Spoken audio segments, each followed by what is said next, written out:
Imagine arriving at a village where every home is abandoned, meals left unfinished, sled dogs frozen in place, and not a single person to be found. This isn't fiction. It's one of Canada's most chilling unsolved mysteries. Welcome to the story of Anjikuni Lake. Anjikuni Lake is a lake in Kavalik region, Nunavut, Canada. It is one of several lakes located along the Kazan River. Enadai Lake is to the south and Yathkid Lake is to the north. The lake's shore is notable for rocky outcroppings of the Canadian Shield, being part of the Hearn Domain, Western Churchill Province of the Churchill Craton. Barren ground caribou migrate through the area. The lake contains lake trout, northern pike, and Arctic grayling. During his 1948 trip, Canadian explorer Farley Mowat arrived at Anjikuni Lake, then part of the Northwest Territories, and found a cairn constructed in a fashion not normally used by area Inuit. It contained pieces of a hardwood flattened box with dovetailed corners. Mowat, knowing that only one other European explorer, Samuel Hearn, had been in this region previously in 1770, speculated that the monument was built by Francis Crozier, who, as a member of the Lost Expedition originally led by Sir John Franklin, vanished in 1848 during the ill-fated search for the Northwest Passage. In 1930, a newsman in the Pa, Manitoba reported on a small Inuit village right off of Lake Anjikuni. The village had always welcomed the fur trappers who passed through occasionally. However, in 1930, Joe LaBelle, a fur trapper well known in the village, found that all the villagers had gone. He found unfinished shirts that still had needles in them and food hanging over fire pits and therefore concluded that the villagers had left suddenly. Even more disturbing, he found 7 sled dogs dead from starvation and a grave that had been dug up. LaBelle knew that an animal could not have been responsible because the stones circling the grave were undisturbed. He reported this to the Royal Canadian Mounted Police, who conducted a search for the missing people. No one was ever found. The story is first found in the November 27, 1930 issue of the Danville Bee in Danville, Virginia, written by journalist Emmett E. Kelleher. That article states that Joe LaBelle found an empty Eskimo camp with 6 tents and that 25 men, women and children had vanished. The story also appears in Frank Edwards's 1959 book Stranger Than Science. Other versions appear in Whitley Strieber's science fiction novel Majestic and Dean Koontz's horror novel Phantoms. The World's Greatest UFO Mysteries has an even more detailed version, as do other websites and books, adding other standard details such as mysterious lights in the sky, empty graveyards, and over 1,000 people missing. After the article was reported in Canadian newspapers, the RCMP received inquiries. In January 1931, Sergeant J. Nelson, stationed in the Pa, filed an internal report that was released to the public. Nelson wrote he could find no foundation for this story. Nelson reported that Joe LaBelle, the informant, had taken out his first trapping license that season and questioned whether he had been in the territories previously as stated in the Kelleher article. Nelson continued, dating one of the photos used in the story to 1909 and stating that Kelleher was known for colorful stories. The incident appears to have been forgotten until referenced by Edwards's 1959 book. The Royal Canadian Mounted Police, RCMP, has since changed their minds and dismissed the case as an urban legend, claiming that the story originated in Frank Edwards' book. The RCMP also claims, it is also believed that such a large village would never have been possible in such a remote area. The RCMP states that it has no record of any unusual activity in the area. Brian Dunning debunked the claims in an episode of Skeptoid, although he updated his findings to report that he uncovered the existence of the November 1930 Emmett E. Kelleher article, previously believing there were no such references and that the story originated with the 1959 Edwards book. While he still cites Kelleher's story as dubious, he also admits that despite this, the published article does indeed exist. The cold penetrates his bones. His legs are almost knee-deep in snow. Experienced hunter Joe LaBelle makes his way through the forest, covering his face from the headwind. Any other person would have already fallen and screamed in despair, but not Joe LaBelle. He can survive in any circumstances and always knows what to do. Right now, he's heading to one of the villages in the far north of Canada. This small settlement is located on Lake Anjikuni, Anjikuni.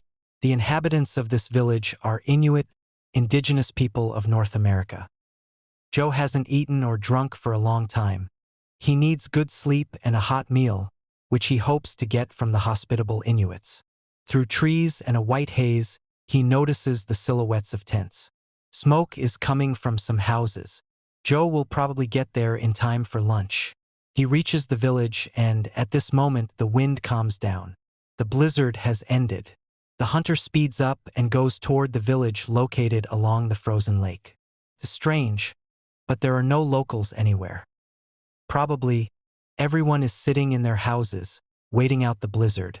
"Hello," Joe says loudly but gets no response. Great. Smoke is coming out of this tent. Joe knocks on the wall, but no one opens it.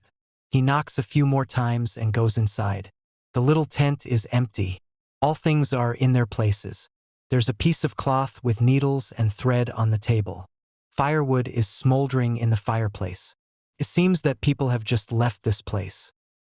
Joe goes into the next tent and sees the same picture. Joe walks past the tents and sees a pit where a bonfire once burned. There is a rope above it with the meat that the Inuit were cooking hanging on it. For some reason, they didn't eat it. Lake Anjikuni is part of a chain of waterways. Here, the Inuits fished and traded various goods. Usually, there are many people here, but now something has forced them to leave their homes. Why did they leave their things behind? And where did they go? There are no tracks around the village.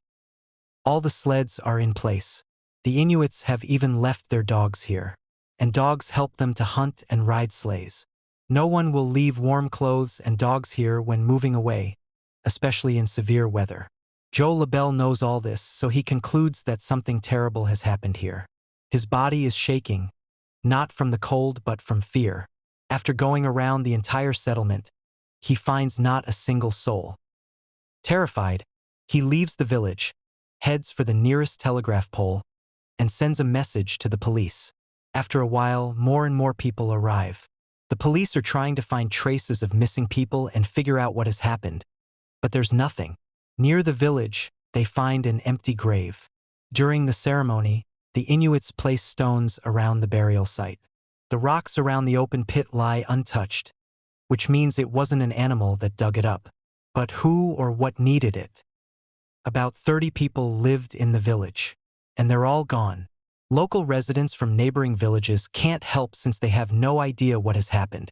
The only thing that the police have noticed is unusual blue lights. In this area, the northern lights are a common phenomenon. People living here regularly see a glow in the starry sky. But the police have seen something else. Pulsing blue lights. Also, other hunters have witnessed something similar. They say that some strange things were flying in the sky. Anjikuni Lake lies deep in Nunavut, Canada, along the Kazan River. Remote, icy, and isolated, it was once home to a small Inuit settlement of about 25 people. In November 1930, fur trapper Joe LaBelle arrived expecting warmth and community. Instead, he found silence. LaBelle described the scene as haunting. Tents stood intact, clothing neatly folded, and food hung on drying racks. But the villagers were gone. Even more disturbing, the sled dogs were discovered dead, still tied to their posts, as if their owners had vanished without a thought. Word spread quickly, and soon the Royal Canadian Mounted Police investigated. But no trace of the villagers was ever found. Over the decades, theories have swirled. Today, historians debate whether the Anjikuni mystery is fact or folklore. Some evidence suggests inconsistencies in LaBelle's account, while others insist something truly strange happened on that frozen night. Regardless, the tale has cemented itself as one of Canada's most enduring mysteries. This all happened in 1930. It's been almost 90 years since the disappearance of the village, and people have created a bunch of theories. The most popular of them is an attack of an extraterrestrial civilization. According to this theory, the blue lights in the sky that the locals and the police saw were spaceships. Some believe that one ominous night, these ships flew to the settlement and took away all the people. It's located in the district of Rajasthan. To get there, you can use a taxi to get to the nearest village or city. The village is located far from other settlements. It looks deserted. So what do you think? Was the Anjikuni Lake disappearance a tragic event lost to history, or a chilling legend meant to keep us guessing?